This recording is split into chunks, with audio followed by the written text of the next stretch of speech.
So traders, as you can see from the previous clips, is that I turned $100 to $200 in just 2 hours using this band forex trading strategy that I'm about to teach you guys. Yeah, all of you guys should call me the Pipload. So first is first, traders, this is my own honest opinion after trading for 13 months in the forex market. It's that anyone can model these trading strategies or these trading entries that I'm about to show you guys in this amazing Gbpjpy buys breakdown that I took on Wednesday, 23rd November 2022. So guys, I'm really excited for this video here, and without wasting any other time, let's go straight into the breakdown of the Gbpjpy. So Gbpjpy, here we go. So Wednesday 23rd, this is what I did. Yeah, I came to my chart. Okay, basically I looked for trades on the GBP USD or USD and I couldn't find any suitable trades, so I went over to Gbpjpy since it correlates with GBP USD. Yeah, let me show you what I mean by that.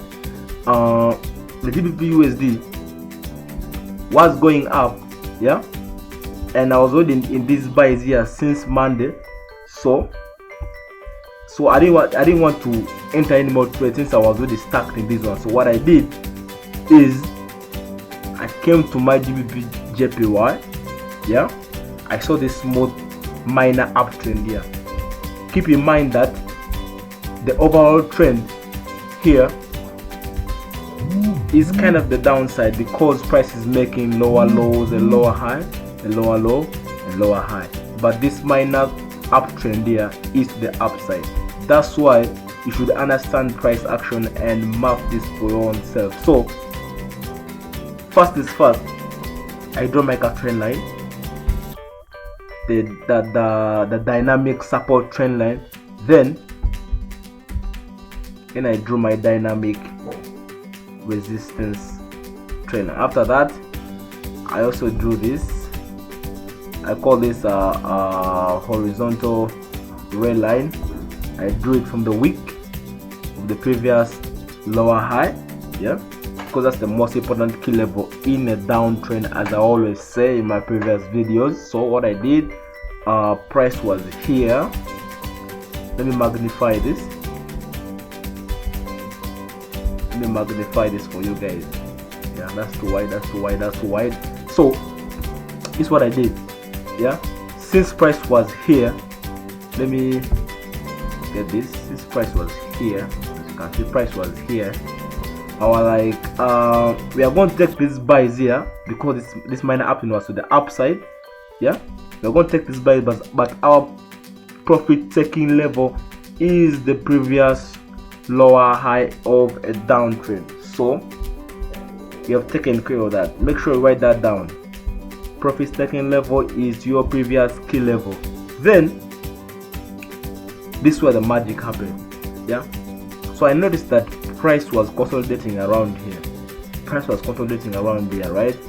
So when price is consolidating, neither buyers or sellers know, or neither buyers or sellers are strong enough to take price either side. So what you do, you always wait for the break and retest of the consolidation, right?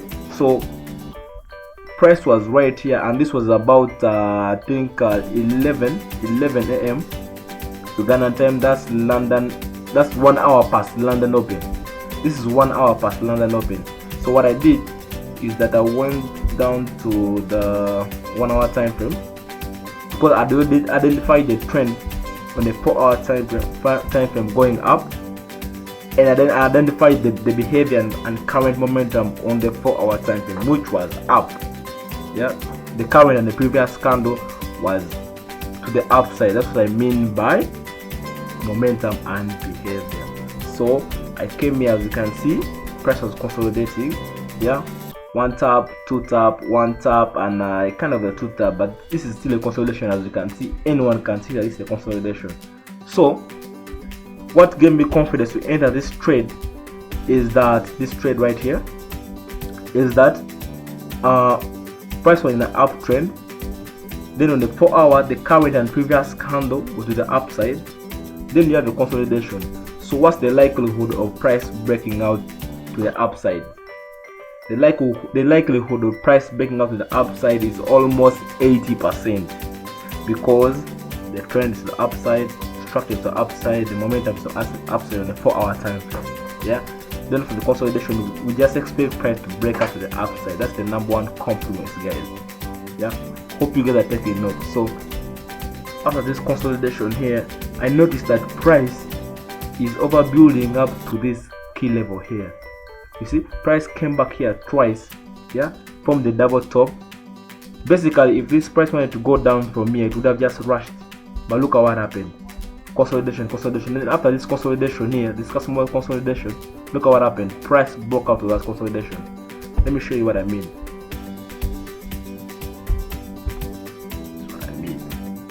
Yeah. Let me remove this. You see this price broke out of this small consolidation. So this is giving us confluences that this thing is going to go up, because buyers are finally in the market after this consolidation. I was like, okay, let me stay patient for a little bit as I wait for this price action here to do its thing. So guys, you always want to be patient. So I told myself, as per now, because it was already 11 at this point, it was already 11 a.m. Ugandan time. That is 1 hour past the New York, no, 1 hour into the London session. Yeah, so I want price to break above this level, retest, then give me that continuation to the upside. But I said, if that doesn't happen, because at that time 1 hour past the London Open, that's like a high volatility time. That's when price just rallies to the upside. I was like, I may miss that move, so I'm going to put my buy stop above this structure here, right? So what I did next is I went down to my lower time frame to look for my pattern. Yeah, to look for my pattern. Just a minute. So when I came back here, so this build up, right? Remember, we always want to see a build up into resistance in order for us to take buy that. So this build up here, price kind of broke out. So guys, on the lower time frames, make sure you draw your key levels on the higher time frame. Then don't change them on the lower time frame, no matter what. Do not change your key levels, even if you see this kind of things here. Do not change them. So I was monitoring this price action from here. Then price broke out, broke back in. Then after this, when this candle happened, I was like, wow, this price may actually go down. Yeah, because this candle was long. Remember, this candle pushed up to down this side. Then when I saw it closing again above, I was like, wait, this is a rejection to the downside. This is like a manipulation in the market, right? Because many people are now selling, but look at this weak rejection. This is a long weak rejection. Yeah, they're taking out all the buyers are here. We're like, no, this is the manipulation. When I was like, I just want some few candles. I want some few candles to close above this key level here, or some few bullish candles to give me momentum to the upside. That's when I'll validate this trade here. And look at what happened. 1, 2, 3, 4 candles moving to the upside. Yeah, when I saw this, I was like, now I must get a sniper entry. So I didn't want to enter with an instant execution here, because price can just rally back to the downside, right? And now let me explain to you guys why you don't always want to enter with instant execution. When you enter in the market with the instant execution, all your emotions are involved, right? because when you enter right here, look at what happened. This thing first pushed the downside, yeah, and when this thing pushed the downside, if you have a small account and you use too much leverage, you're going to blow that account. Then if you're not that strong, you're going to be like, oh, you're going to start panicking, yeah, you're going to start removing your trade, moving your stop loss, you're going to panic, you're not going to be settled. So that's why I don't use instant executions, and I don't advise you guys to use instant executions. I advise you guys to use buy stops and sell stops, or buy limits and sell limits. For this case, a buy stop, I put a buy stop above this wick here, above that wick, so that when after price doing its thing below here, consolidating or doing whatever, when it finally decides to push the upside, it will just trigger me into my trade, and then I'll just go straight into profits without, mark this, without any drawdowns, just straight into profits. That's the advantage of using buy stops and sell stops. Yeah, the market goes into your direction, you are on the right side of the market, you are on the right side of momentum, no drawdowns. Yeah, you set your buy limit, then you move away from the market. Yeah, you save yourself from all the mental warfare of these candlesticks. Remember guys, it's just candlesticks, and by the end of the day, price is either going up or down, or it's going to consolidate. So you just make a choice and take the trade depending on your analysis that you've made. So guys, so look at what happened. Price just shot straight into our key level that I'd mentioned below, and look at what happened here. 86 pips. This is a 3 to 7 risk to reward ratio. And remember guys, when this price reached 1 to 1, this is what I did. I put my stop loss into break even. We hit TP, and that's the trade breakdown of the Gbpjpy. And currently I'm running this trade here, this sell trade. Why? You see guys, you don't need to cram anything. This is just behavior of the market. Look at what it's doing. The minor trend is the downside, yeah, the volume is the downside, everything so is to the downside here. We broke this key level that was supposed to take us to the upside, and look at what happened. Price retested it multiple times.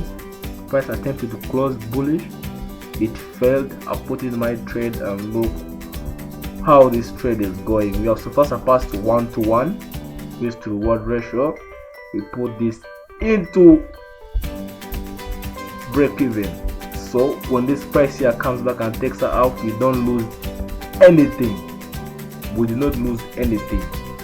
That's how you guys should be trading. And one more thing, from the weekly forex outlook that I did on Saturday, and I'll be doing more each and every Saturday, so you guys want to look out for that.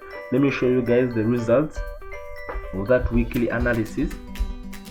As you can see, the GBP USD, you can still go back and check out that weekly analysis on the channel. As you can see, I predicted this. I said price is still going to drop to this key level and go to the upside, and look at what happened.